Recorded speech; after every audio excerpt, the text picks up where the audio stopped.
Alam niya hanggang kailan ka lang mabubuhay. Ikaw ba alam mo hanggang kailan ka mabubuhay? Alam niyo mga kapatid, ngayong umaga ako'y ginising ng isang nakakatakot na panaginip. Gusto niyo bang malaman? Ready kayo? Sigurado kayo? Natatakot kayo eh. Sigurado kayo? Sige.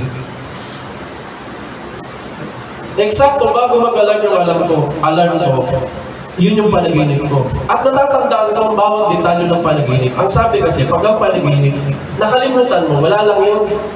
Dala lang yun ng pagod or dala lang ng masyadong madaming iniisip. Pero ang panaginip, kapag natatandaan mo raw, yun dahil may ibig sabihin. At alam ko meron yung ibig sabihin. Sa panaginip ko, talagang kitang-kita ko. Sa itaas ng lugar, ay lumalabas ang laba sa lupa na kung saan ay mananirahan tao.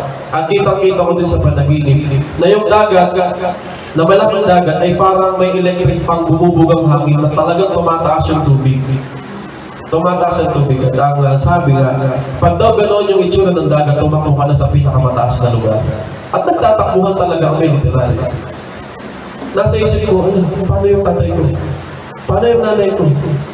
Paano yung mga mahal ko sa buhay? Yung anak ko nasaan? Yung asawa ko nasaan?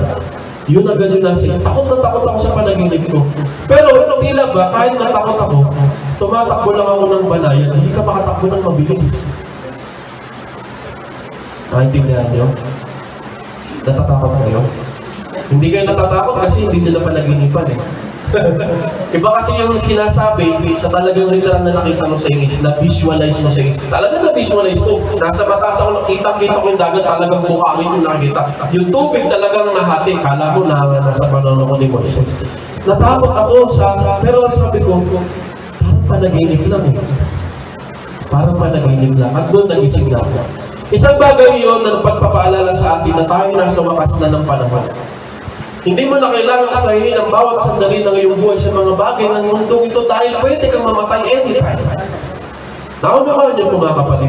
Wala kang kapangyarihan para iligtas ang kahit na sinong mahal mo sa buhay. Ang kaya mo na iligtas ay ang iyong sarili. Pero pwede kang magbabala sa kapatid mo, sa nanay mo, sa tatay mo, sa pinsan mo, sa kapitbahay mo. May kakayahan kang magbalita na narito na ang Diyos, mga kapatid. Iisipin, baliw ka? Ha? Hindi mo alam ang iyong sinasabi, ngunit yun ang realidad ng taong nasa Diyos. Iisipin ka laging baliw. Iisipin ka laging nasisiraan ng bait. Sino ba hindi pinagbintangang nawawala sa sarili? Ang mga apostol, ang mga binanal ng Diyos, lahat sila'y pinag-isipang nawawala sa tamang pag-iisip. Dahil ang kanilang sinasabi, sobrang out of this world. Si Yesu Cristo ba ano sinabing out of this world? Sa pamagitan ng inyong pananampalataya, kaya nyo sabihin sa bundok na itong tumalog ka sa dagat. Di ba out of this world? Pero, kung ikay maniniwala, kaya mong gawin dahil ikay may pananampalataya. Yun yung kapangyarihan ng pananampalataya. Anong ibig sabihin ng pananampalataya, mga kapatid? Paniniwala sa mga bagay na hindi mo nakikita na nauukol sa Diyos. Ano pa ang ibig sabihin ng pananampalataya sa pagtutulong ng Espiritu Santo? Pagsunod. Ang pananampalataya walang pagsunod, patay na pananampalataya. Ang nais ng Diyos ay ikay manampalataya sa isip, manampalataya ka sa puso, at manampalataya ka sa gawa, kasama ang salita.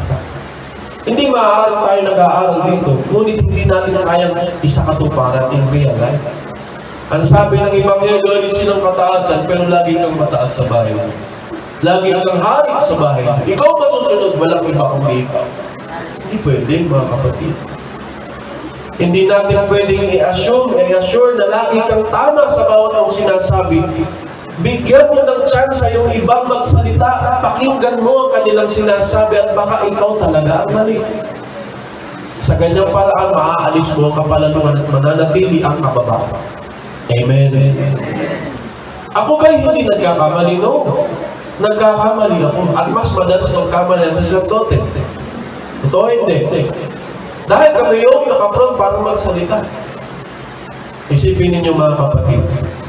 Ngunit, kayo, na nakaupo ngayon, maliit ang chance nyo magkamali ngayon. Pwede kayo magkamali, si Ama na makakaalam. Pero yung kapwa-tao natin, hindi natin malalaman ano ba ang puwing nito. Kasi hindi nyo turo eh. Huwag mo, ano ba ang sabi mga kapatid? Huwag mong tingnan ang puwing ng iyong kapwa kung ang iyong puwing ay mas malaki pa sa puwing ng iba. Anong ibig sabihin? Huwag mong suriin ang iyong kapwa. Ang suriin mo muna yung iyong sarili.